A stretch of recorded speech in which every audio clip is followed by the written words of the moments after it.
बिस्मिल्लाहिर्रहमानिर्रहीम। अस्सलाम वालेकुम। क्या हाल है तमाम देखने वालों के? सब अपने घरों में खुश रहें, आबाद रहें, आमीन सुम्मा आमीन। आज हम कीमा कचौरी बना रहे हैं, जिसके लिए हमें आधा पाव मैंने कीमा लिया है, यानी कि 125 ग्राम जो है वो कीमा है। आप मटन लें, बीफ लें, चिकन लें, आपकी मर्ज़ी है। मैंने मटन लिया है।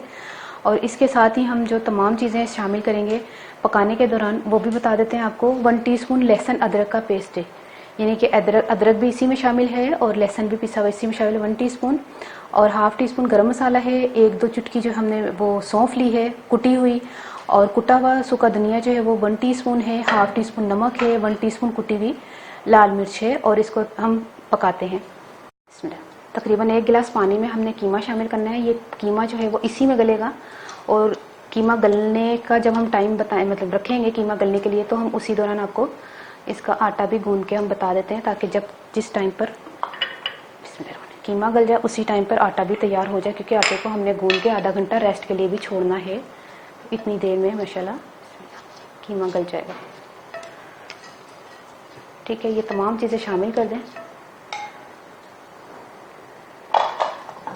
और इसको मिक्स करके इसको पकने के लिए रख दें। जब ये पक जाएगा, पानी ड्राई हो जाएगा, फिर इसमें जो है वो प्याज और हरी मिर्चें शामिल करके हम इसमें शामिल करेंगे। लेकिन अभी फ़िलहाल आटा गूंथते हैं। जब तक कीमा गलने के लिए हमने रखा है, उससे पहले हम जो है कीमा गलने तक हम आटा गूंथ के इसको सेट करने के लिए रख देते हैं। 1.5 कप मैंने मैदा लिया है। 6 टेबल स्पून जो है मैंने घी लिया है। हाफ टी स्पून मैंने जो है वो बेकिंग पाउडर लिया है, और हाफ टी स्पून ही नमक जाएगा। और ये तमाम चीज़ें हम शामिल करेंगे। बिस्मिल्लाहिर्रहमानिर्रहीम। नमक, बेकिंग पाउडर, घी, और इससे हम आटा गूंदेंगे कचौरी का। जैसे ही हमने घी, नमक, बेकिंग पाउडर जो शामिल किया, उसको अच्छी तरह जो है ना मिक्स किया, तो अब हम पानी शामिल करते हैं।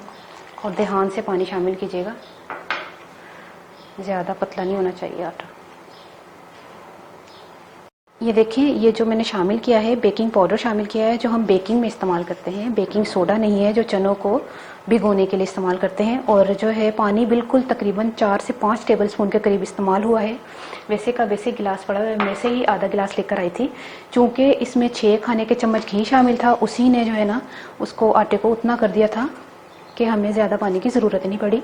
और ये अच्छी तरह गूंद के हमने सेट करने के लिए रख देना है, तकरीबन आधा घंटे के लिए। ठीक है, कीमा भुन गया है, गल गया है और भुन गया है। इसमें 4 जो है बारीक कटी हरी मिर्ची शामिल करेंगे, और 2 छोटे साइज़ के प्याज जो हैं वो, हाँ, प्याज जो है वो 2 छोटे चॉप जो है वो मैंने शामिल किए हैं। और 1 मिनट बस इसको चम्मच चलाना है, फिर चूल्हा बंद कर देंगे। बस ये देखिए 1 मिनट हो गया, हमने इसको मिक्सिंग किया। अब इसका चूल्हा बंद कर दें और इसको उतार ले, ठंडा करते हैं इसको।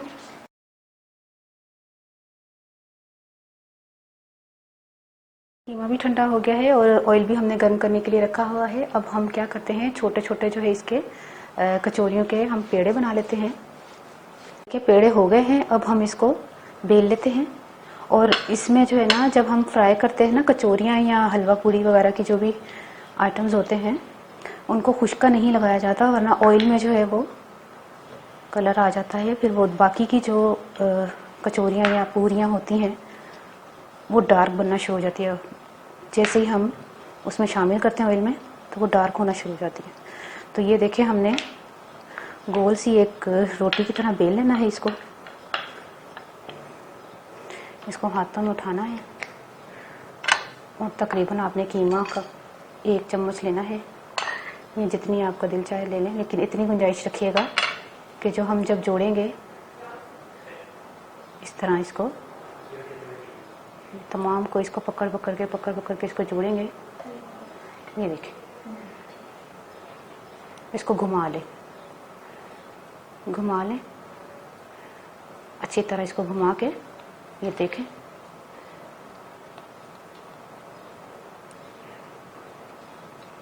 थोड़ा सा प्रेस कर दे, बस ये है कचौरी। ठीक है, अब बाकी की भी तमाम मैं करके फिर फ्राई करने का भी आपको तरीका बताती हूँ। अब हम जो है वो कचौरी जो है वो फ्राई करते हैं आहिस्ता फ्लेम पर।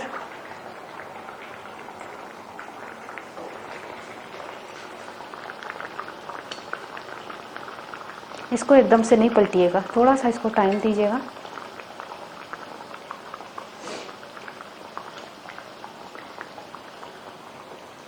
अच्छा, थोड़ी देर के बाद ना आपने 1-2 मिनट में आपने इसको पलटाना है।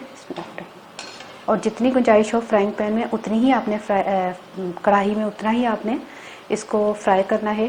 जैसे 3-4 की गुंजाइश है तो 3-4 कर लीजिएगा पलटने में, ताकि मुश्किल ना हो। ये देखिए गोल्डन ब्राउन होने तक आपने फ्राई करनी है। ये हो गई हैं। अब हम दोनों को और को बाकी जो बच गई हैं उनको भी फ्राई करते हैं। इसी तरह गोल्डन फ्राई होने तक फ्राई करें और स्लो कर लें ज़रा फ्लेम। ये देखिए कचौरियाँ तैयार हो गई हैं। अगर आपने इस क्वांटिटी को बढ़ाना है तो 8 कचौरियाँ भी बन सकती हैं। और ख़ाली कचौरियाँ थोड़ी होती हैं इफ्तारी में, मुख्तलिफ सामान होता है जिसमें ये एक वैरायटी के तौर पर रखी जाती है, वरना खाली कचौरियाँ हो तो बहुत ज़्यादा ये हैवी होती हैं। तो बस इसीलिए लोग मोटे हो जाते हैं इफ्तारियाँ कर करके। इसीलिए इसको थोड़ा सा कम ही बनाया करें, 6-8 बना लिया करें, बस एक एक सबके हिस्से में आ जाए। बाकी पकोड़े चाट वगैरह भी तो होती है, शरबत होता है, तो इसीलिए आज मैंने थोड़ी सी कम बनाई है। और बड़ी ज़बरदस्त माशाल्लाह बनी है। मैं आपको काट के भी बता देती हूँ। ये देखें पीछे से भी कितनी ज़बरदस्त बनी है। तो ये मैं छोटी वाली खुद ही उठाई है। ये देखें कितनी ज़बरदस्त कचौरी बनी है। और ये आपने बनानी है, ट्राई करनी है और मुझे ज़रूर बताइएगा कि आपको कैसी लगी। हूँ मैं पंजाबी दासा देखिए प्लेट मैंने चेंज कर ली है। उनमें पंजाबी दस लगियां चटनियां नहीं सन तैयार की थी, तो मैं तैयार की ने चटनी, एक ग्रीन चटनी, एक चिली गार्लिक सॉस है।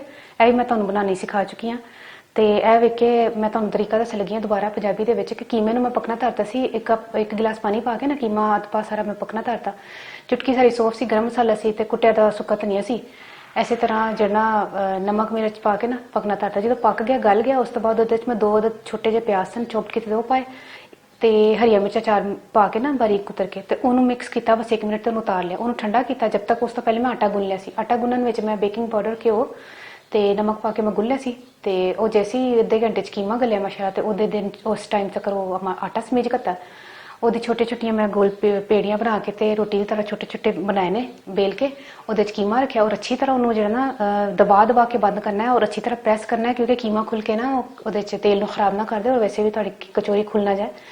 तो इस चीज़ का ख्याल करना। तो बनाओ, ट्राई करो, मनु जरूर अपनी दुआ च याद रखना। ओके, अल्लाह हाफिज़।